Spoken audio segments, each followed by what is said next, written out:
Hello and welcome to another episode of the Grunge Bible Podcast. My name is Ethan Shalloway, and I'm joined by my lovely, energetic co-host, Chris Salona. Chris, you're looking great today. It's episode 31. We're over we had our 30th episode last week. Obviously, 31 is next, and it's a beautiful. We're recording this on a Tuesday, so how are we feeling? What are your takes on Tuesday? You like Tuesdays, right? Yeah, I don't mind Tuesday. Today was pretty busy. Coming off of the holiday. I haven't worked. In a couple of days since I had a couple of days off tail end of last week. So today's, right. into the flood again, if it's ever existed for me, so had a lot of things going on. It was a real busy day, but, it's kind of like one of those things, we're recording this later in the evening, which is unlike what we normally do. But that feeling at the end of the day where, you've worked hard and, you've accomplished a good amount of stuff and like you're tired, but it's like the good kind of tired. That's kind of where I'm at right now. Yeah, no, feeling all right. What about you? I totally know that feeling, and yeah. I just got back into routine these past 2 weeks as far as working, and then doing a normal, regular scheduled training, and coming home at night, and after a day of work, and then training for athletics. Your body is usually shot, and there's nothing better than that hot shower at the end of the night to really cap off a long day. Nice cold water or something. Yeah. Oh, yeah. You go cold water, huh? Sometimes, to get a nice shock, but like you come home, like you clean off and you have a nice tall glass of water or something. Oh, something like that. I thought you meant cold shower. No, I mean, I've been, occasionally I'll do a cold shower, but not I'm a typically. Cold shower in the morning. Yeah, that kind of gets you rolling. Yeah, or after a really hot day outside. But totally, yeah. Usually at night, a nightcap, and then maybe a cup of tea, if I remember. Oh yeah, big tea guy. So anyway, tonight's one of those nights where we just talked about it, but I'm enjoying a cup of soup. Oh, yeah. And I have to bring this up because I was stunned, but PSA, Chris is not claiming soup. He Fuck is soup. Totally, yeah, he came on and said, he's like, I'm not a soup guy. He said it doesn't do it for me, because I was like, dude, it's soup season, and he had...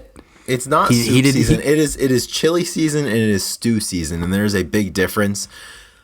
Okay, all right. I like where this is going. There's soup, chili, and stew. Yeah, there's totally because chili and stew have some volume to them. You got there's some meat on the bone there, so to speak. Dense. Yeah, there's some girth involved. You know what I'm saying? Yeah. Like, I don't know, soup. If you want to drink something, just pour a cup of whatever and drink it. I don't know. It just feels empty to me. I could ride with soup if it's an accompanying portion of a greater meal.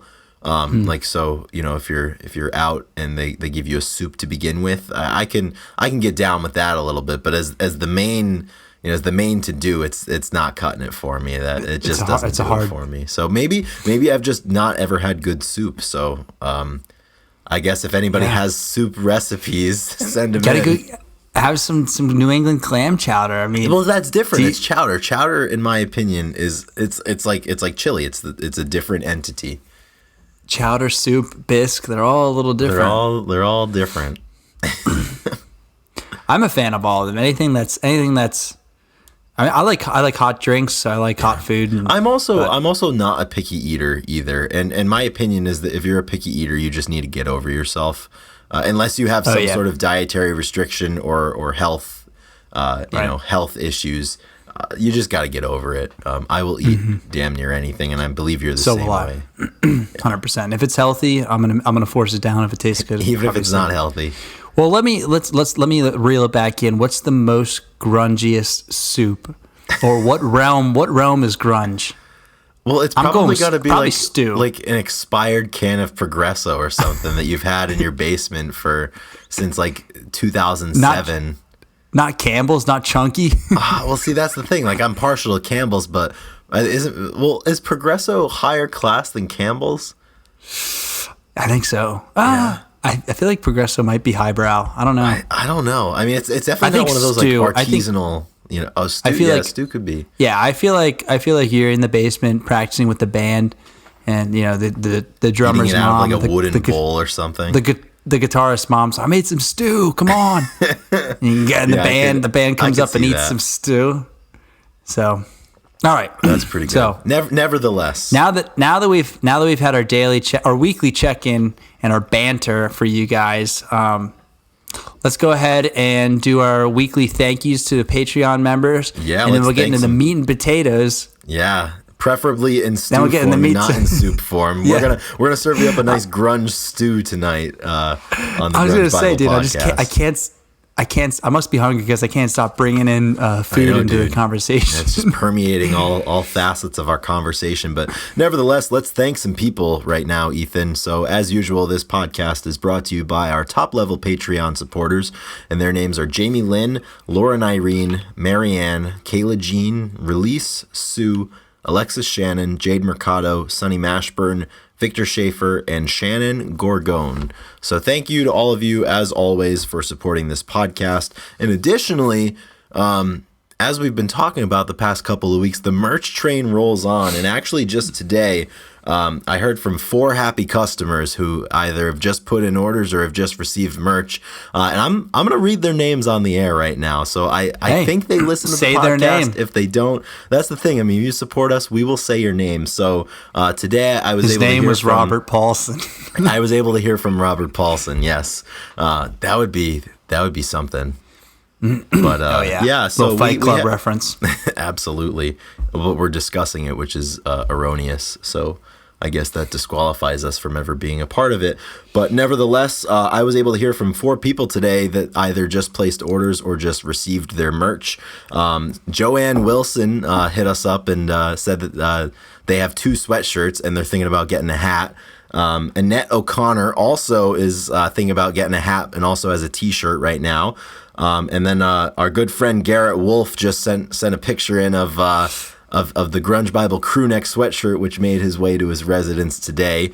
So really pumped for that as the weather cools off. And then Alexis Sharadopoulos also ordered a Grunge Bible crew neck sweatshirt. So the orders are coming in. The selfies are coming in. The crew necks are hot. The crew necks are hot, man. You know, the temperature's getting cold and the crew necks are getting hotter. I love that. We love that. So thanks to everybody that's ordered. And if you haven't, I mean, you have to follow the way of Alexis, Garrett, Annette, and Joanne. I mean, that's a pretty cool club to be a part of, and I think you should join up. Hey, man, love to hear that. Love getting those notifications. Thank you, everybody. And we'll keep putting it up there because might as well.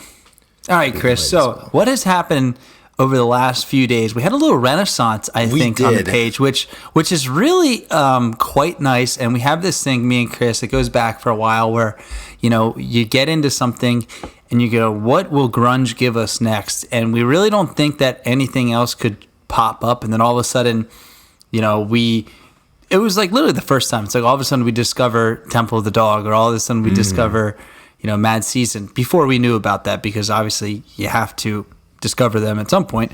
So those same ideas, it's like, what's going to happen next? And then I think just yesterday had one of those moments where a video popped up on YouTube of Soundgarden that I had never seen before.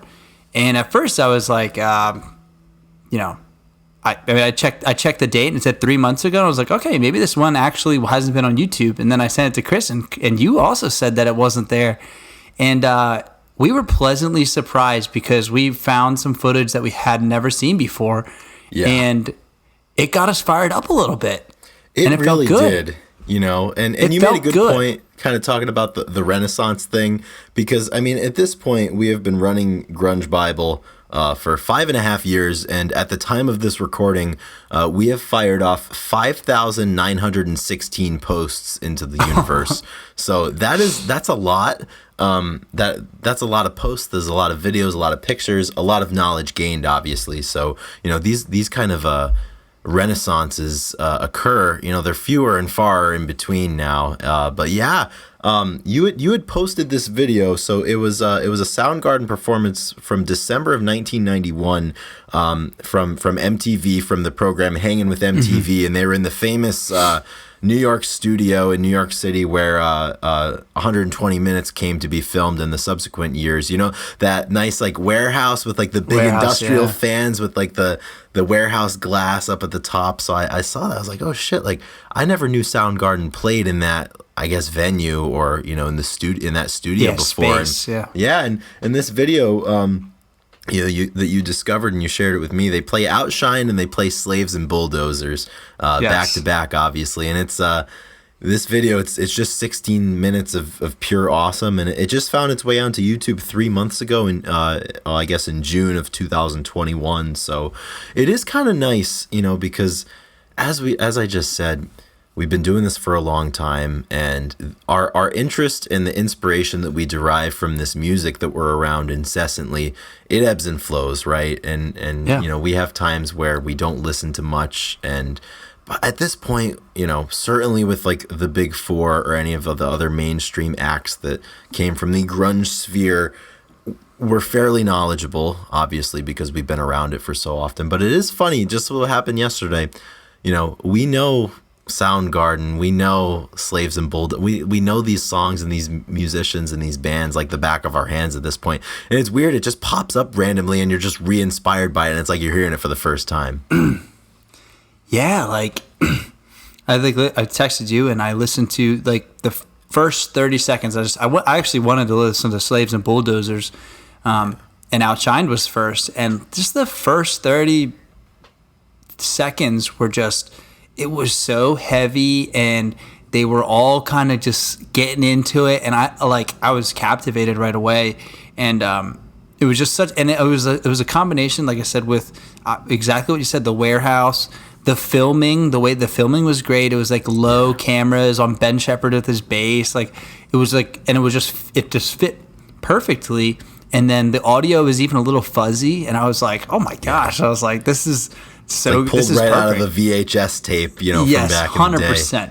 100%. The audio is cutting in and out a little bit, and it just kind of was. It was great. And another cool thing about that performance was, with I think with all of the 120 minutes performances, there wasn't a large live studio audience, for example. But on this one, from the Hanging with MTV set that they did, there was a live studio audience, like kind of right nestled up against them. And I don't know that I'd ever really seen Soundgarden there, because obviously a lot of times they're on a stage, but this one, it's just like a small, 2-inch platform that the band's on, and like everybody else, you're pretty much at eye level with these guys. You're right in front of Ben and Kim and obviously Chris, and then you got Matt up there as well, and it was just a unique environment to kind of see them in. But it is funny, how things, I mean, shit, this it's 30 years ago in like a month or two, and I'm sure we shared it with people that may not have seen it before themselves, and it's strange, something so old can be presented in a way that it feels so new. Even in this day and age. And when I posted, I was really hoping for a similar response. I was hoping for people to be like, I've never seen this before. Yeah. That's the kind of gems you want, and maybe we need to put it on the story so people can see it. It surprisingly didn't. I don't think pull as many likes as I kind of thought. Yeah. Which doesn't, the numbers don't mean anything, but they I actually everything. but I actually wanted people to see this video, which is not always the case. But it did open up a conversation for us that we were, one, enamored by Soundgarden again, and I think right now we both can say that they're our number one grunge band at the moment. And that's why our name is currently Soundgarden Bible. We decided to explicitly post Soundgarden for as long as we want. Yep. I don't know exactly when the name's going to change back, but I love being able to do stuff like that. It's hilarious. So we're Soundgarden Bible. But yeah, what like has this happened to you a lot, where you listen to a band and it doesn't need to be grunge for so heavily, and then you just kind of step away, and then you come back and you have that rediscovery? Yeah. And I would say compare it to like discovery moment versus like the rediscovery. Right? Yeah, like the first time you listen to a band versus then like coming back and being like, oh, I remember when I found these guys, and this is exactly why. Yeah. Okay. And you're like, all of a sudden you're just like back into it. Like, yeah. Well, it's great. And that's actually a really good question. I'm having fun just kind of thinking about it in my head right now. But with a band that has as much nuance as someone like Soundgarden, for example, the first time you listen to them, especially with us having discovered them, after all of their biggest releases, you get thrown into the deep end of this band and their catalog, and it's almost like sensory overload, and you just kind of, you can only pick out so many things at that time when you're discovering it. So then when you come back around, it's like there's just different elements and maybe different things. So like for me, and I'm sure for a lot of people that discovered Soundgarden, when you first hear them, the first thing you hear and the only thing you're able to process is Chris and his voice, and what that's like. And then when you go back later, you know, it might be Ben's bass line, or for me lately it's been Kim on the guitar, and just kind of listening to his phrasing and just how he would play up and down the neck, and he had this way, and he still does, of just like these little bursts of licks, and then just radio silence for a couple bars, and then right at it again. And I don't know, it's like you can kind of pick out different things that make it feel new because you're kind of hearing them with intent for the first time. And, you know, maybe some other bands that's happened to me with, you know, when I was quite a bit younger, you know, probably when I was still like maybe 11 or 12, and definitely as I got into my teens, like most men, I went through the Led Zeppelin phase, obviously, and it was probably the same thing where it's like you hear Stairway to Heaven, you're like, holy shit, this is fucking awesome, and then, you know, then that doesn't do it for you anymore, so you go deeper, and then you might hear like In My Time of Dying, or you know, 10 Years Gone, or something like that, and it just kind of, you know, it just kind of goes. It goes from there, and it's really, you know, it's really interesting, you know, just kind of how that happens. But what bands for you have you had those experiences with? And then we can get back to the Soundgarden talk. Yeah, I actually, Led Zeppelin's that's a good example, because they're pretty dense, and that's something that you probably can kind of pick, you know, come back to and get. Actually, and there was just so much production around Led Zeppelin too, obviously.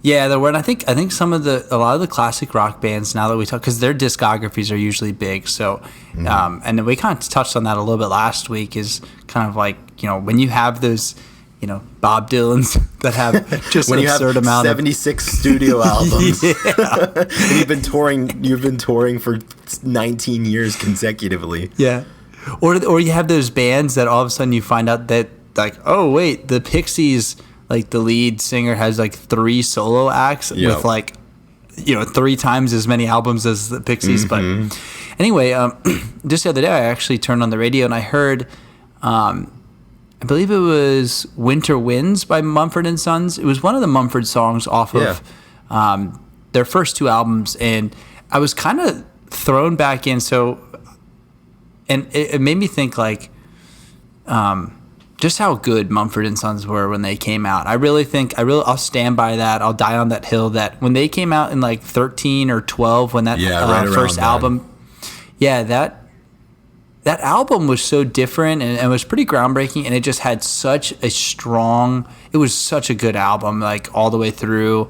And I was just like, I was kind of thrown back. I was like, these guys were so good. And I was like, that album, I remember listening to it like all the way through, quite a bit, had it in my car, and it was, I hadn't thought about Mumford and Sons in a while, because they've kind of, you know what I mean? It's like, you just hadn't thought about them, and that's why I like the local radio. But I think, you never know. And so that's why you throw it on there. And I was pleasantly surprised. And so, a little shout out to Mumford. You guys, they came on so strong with. This is the second time we've spoken of Mumford and Sons on the Grunge Bible podcast. Was it? Have we done that before? I feel like they definitely came up a couple of weeks ago. So you know, they're back again. But it's interesting, you know, and something that I just said earlier about Led Zeppelin, for example, with it's so produced and it's so nuanced in that way. But, you know, there's a lot of music, and even Soundgarden, for example, a lot of their studio recordings weren't so overproduced, and, you know, they were still kind of raw. And you know, speaking of Slaves and Bulldozers, which for me right now is probably my favorite, you know, just because I mean, especially when they play it live, they go on, you know, it's like this 12-minute jam, and, you know, they'll sample some other stuff. But you know, when Kim Thayil was asked about Slaves and Bulldozers, you know, he was speaking about it, and he actually said it was you know, one of his favorite solos that he had done. And there's a good quote just kind of about the story. And so Kim goes ahead and he says, you know, when our A&R guy came in, we played it to him, and he was like, "This is finished." He's like, "Huh, come on, guys." Like, and Kim was just like, you don't get it, do you? Like, that's it. It's finished. And Kim went on to say, you know, that solo in there, for him, it just feels so great. It just seems free, real kinetic. It gives the song this great jarring feeling. You know, Slaves and Bulldozers live is when I feel really free. I just approach the fretboard with a what do I do now attitude. Sometimes it's great, sometimes it doesn't work, but that's what music is like. And, you know, that's just like hearing him say that and just like to the background music of hearing that song in your head simultaneously, it makes perfect sense, you know. And just what I was saying earlier, these like short little bursts that he gives when he plays live, and you know, just that nuance doesn't have to come from, you know, overlaying 16 guitar tracks and 5 vocals, and you know, they can just come through just like the precision and just a different approach every night. Yeah, that's how I feel kind of going to my Spotify. I feel like I'm going to the fretboard, and sometimes it could be really good, sometimes it could be shit. That's how I feel recording this podcast. Like, sometimes it may be good, sometimes it may be shit.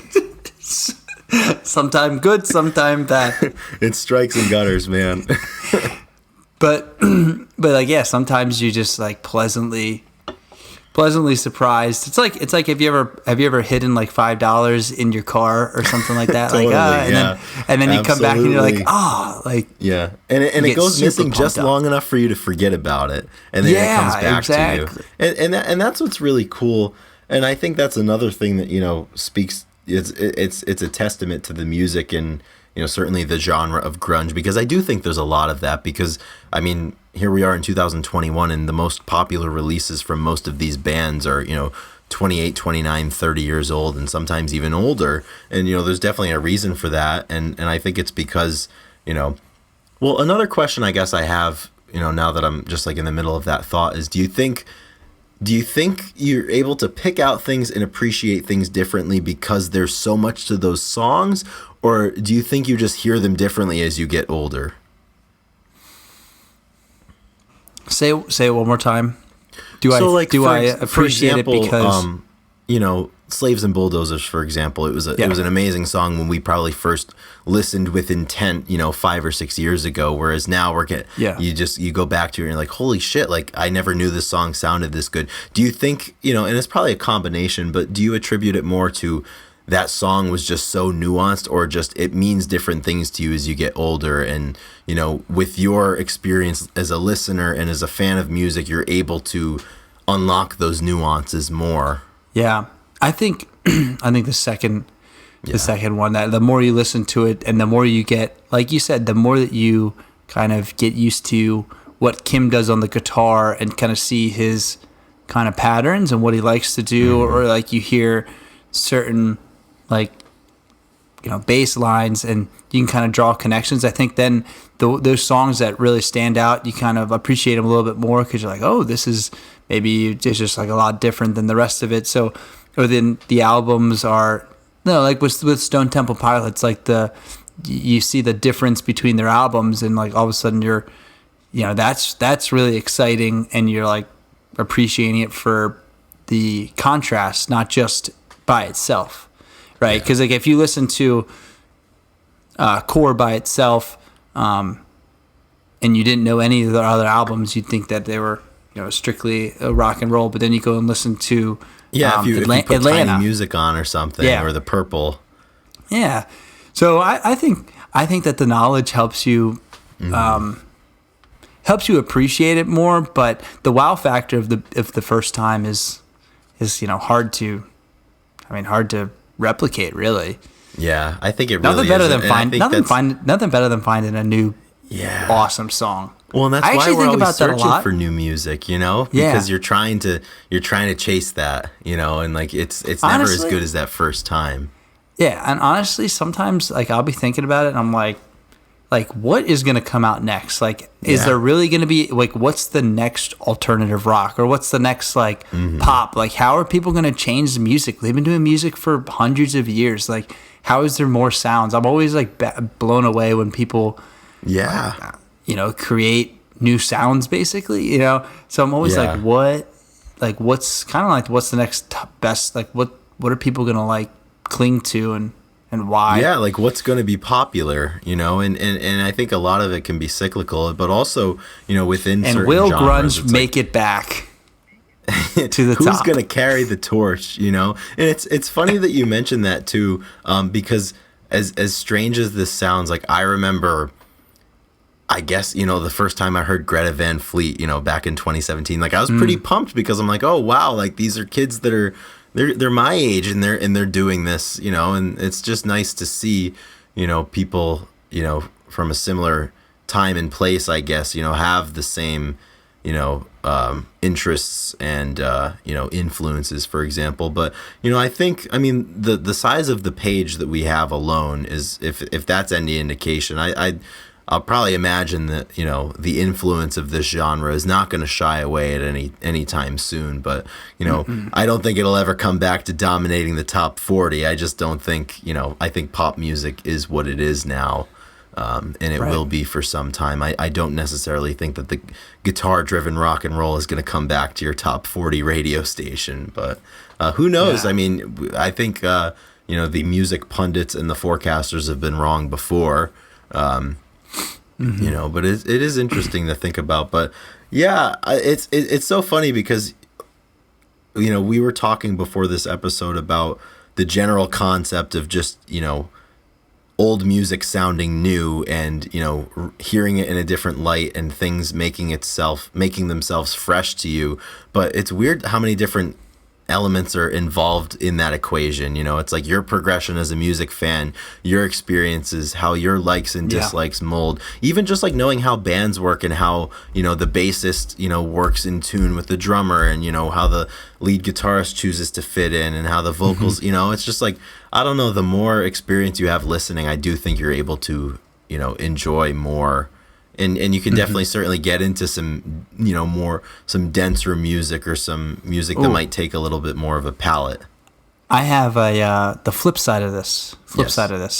So, and I was just, have you watched Squid Game yet? I have not. So honestly, I don't even know what it is, aside from the fact that it's a thing. That's fine. Okay. So all you need to know, it's you know, described as a dystopian society. Okay. It's a little bit more like it's a game. Yeah. And but it was written 8 to 10 years ago by the guy who obviously wrote it. But yes, and he was denied, and he was like, you know, he had the whole story where he had no money and he was writing this and he was trying to get it signed and he didn't. But he kept at it, and now 10 years later, he has going to be the number one Netflix show, number one. It's just massive. That's unbelievable. So, the two things: one, I mean, perseverance always prevails. But two, if it would have came out 10 years ago, how would it have been received, and would it have been as big? Because you think 10 years ago, that's like, you know, 2011, and there's Netflix is budding, Instagram is budding. Like, this stuff is small that you can't send stuff certain ways. The world is different. To move it into music terms, like, think about the bands that are ahead of their time and people just can't handle it, right? Yeah. Like, and there's a lot of bands. That's actually a really good point. Yeah, and there's a lot of bands that I listen to and I'm like, these guys are so good. Or like, it's kind of like in the vein, or when you look back, like what bands didn't make it simply because the music, like geography, like wasn't ready for it, and then it was, but the problem was, like, their window as a band, you know, as they say, like, you know, the band members started having kids, you know, like, they couldn't keep doing it. So, can you think of any, you know, I'm just throwing it at you, can you think of any examples of bands that maybe were like a little bit too early and then it didn't pan out or something like that? I don't know. It's kind of cool the other way around. No, that's interesting. And another element of that could be as well, you know, if a band came at the perfect time, but it was too perfect of a time, and like the market for that type of music was so unbelievably saturated. And like there's two musicians that I think of in the, you know, late 60s, early 70s, Buddy Miles and Dave Mason, who, each have music and records that I'm really, really a fan of, but neither of them, particularly broke through to the mainstream. I mean, Buddy Miles was the drummer for Jimi Hendrix, so obviously, that's big. And Dave was a prodigious, session musician and, in his own right. But it is interesting. It's like a, double-sided thing. It's like they come out at a time that they're just, and I think there's a lot of grunge bands like that. I was listening to Love Battery, a couple of days ago, and you kind of think about, I was thinking about that, like this is some good stuff, but it's just like, when you're competing with these gods and goddesses of the industry, it's like how do you get that market share? So it's like that's just as much of a problem. Whereas now, if if Alice in Chains was emerging somewhere, attempting to emerge, I don't know if people would get it or identify with it. Same thing if you put Billie Eilish back in the 80s or something. People are gonna be like, "What the fuck is this?" Yeah. It's strange. Exactly. Can you think of anybody that pops right out for you? It's hard because if we could think of them, they wouldn't be obscure. Well, I feel like, so you got to think like two things, like what artist was like 10 years into the career before they broke, basically. Yeah. And it's hard because, and then Billie Eilish, these young people are so different, where they're coming out and they're just like blazing at 18 years old. It's like the perfect time, perfect everything. 100%. And yeah, I feel like there's some good examples that I'm missing. Yeah.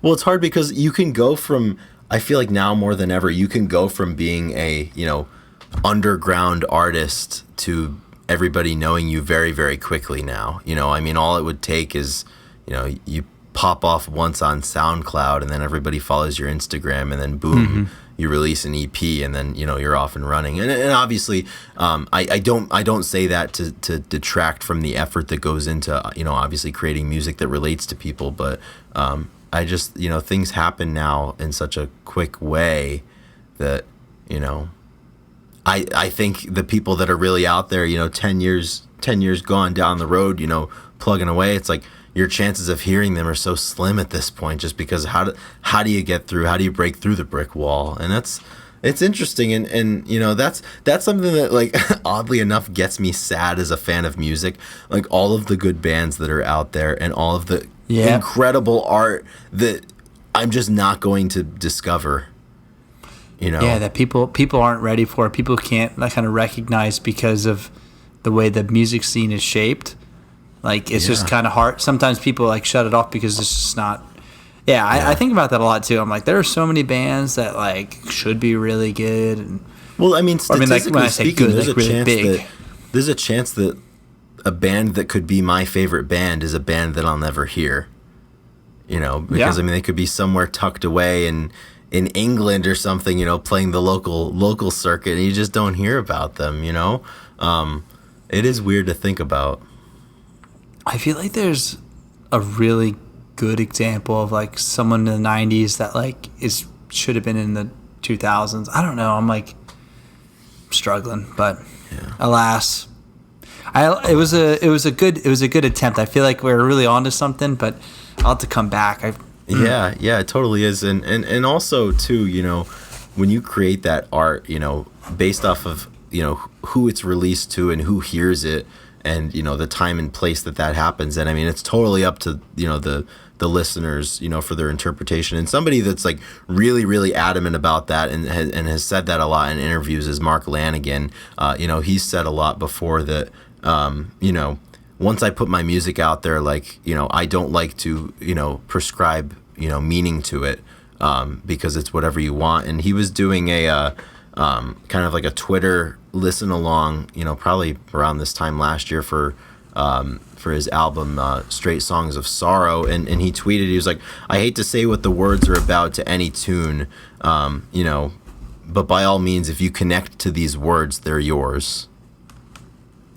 Yeah. And I definitely, I think like with that. any art, you can't dictate how other people are going to receive it. It's you present it, and then people run with it in whatever way they want. It's a high stakes game. It's a very like community way to view music, or like humanitarian or something like. Or I mean, you let the listener own it and kind of understand. yeah, it's like you're both producing and you're both consuming almost. It's kind of cool. And that's why here we are 30 years later owning slaves and bulldozers, because there's no more rides for free, Ethan. No more rides for free. That's exactly right. And this ride ain't free.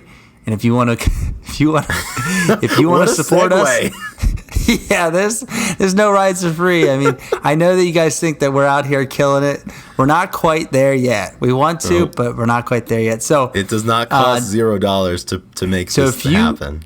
Yes, if you had fun listening to talk about soup season, and then segue into Soundgarden, and then segue into Mumford & Sons and Billie Eilish, I dare you to subscribe at some level, whether that be to the Instagram page, to the YouTube, to the Spotify, because we love that. And yeah, leave us a comment, whatever you want to do.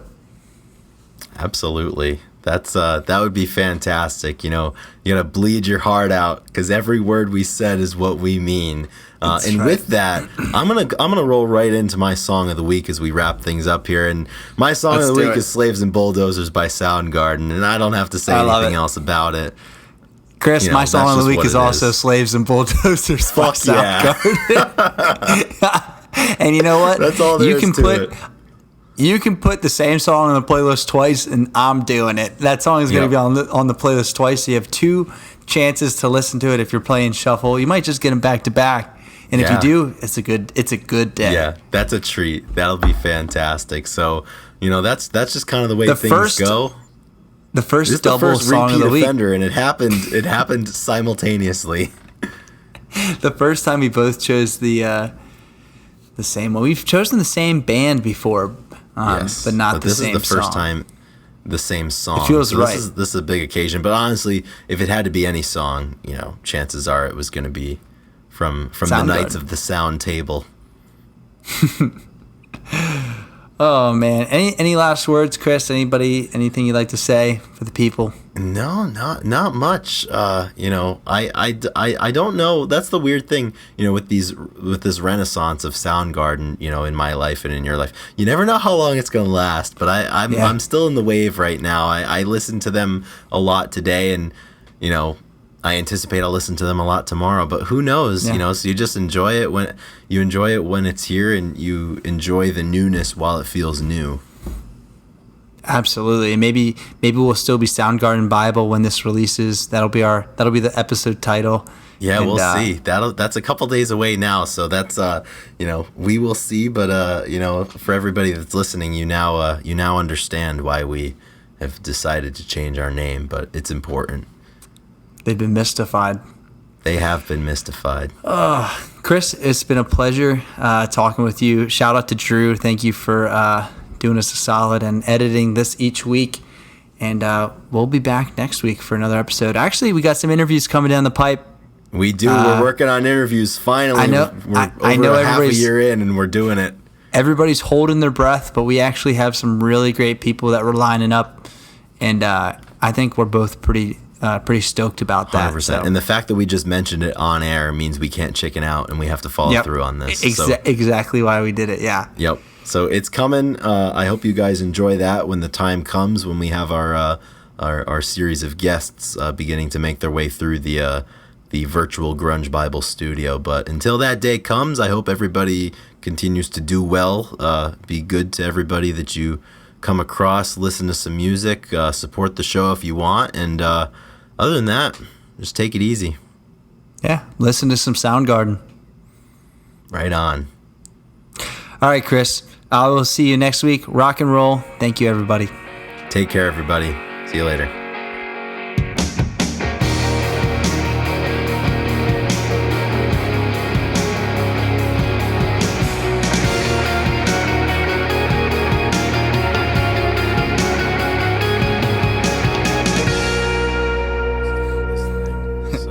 Here's my notification. My time to leave. You are free to go at any time. It's like, am I being detained or am I free to go? Yes. Stick to the script. I am not discussing my day.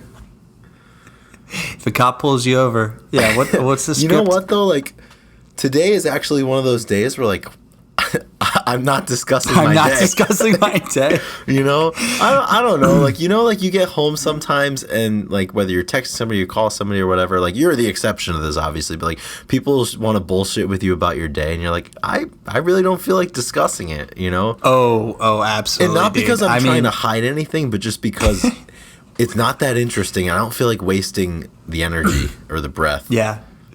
I totally get it. I get because we like to talk on the phone a lot, but then there's sometimes where you just can't. And dude, talking on the phone is exhausting. Like I have to say, I have to turn down my brother. My brother calls me. Oh, I turned down Elijah. And then I also our sound guy, our engineer Drew, he calls me and he's 3 hours behind, so he calls me and it's like 11 o'clock. Yeah, and I'm just like, I cannot do this again. Yeah, you know, just who's done that to me? Sorry, before? Sorry, Drew. But you know, when sometimes you call me and I'm just like, cut your losses eventually. You know, who's notorious for doing that to me, Ethan?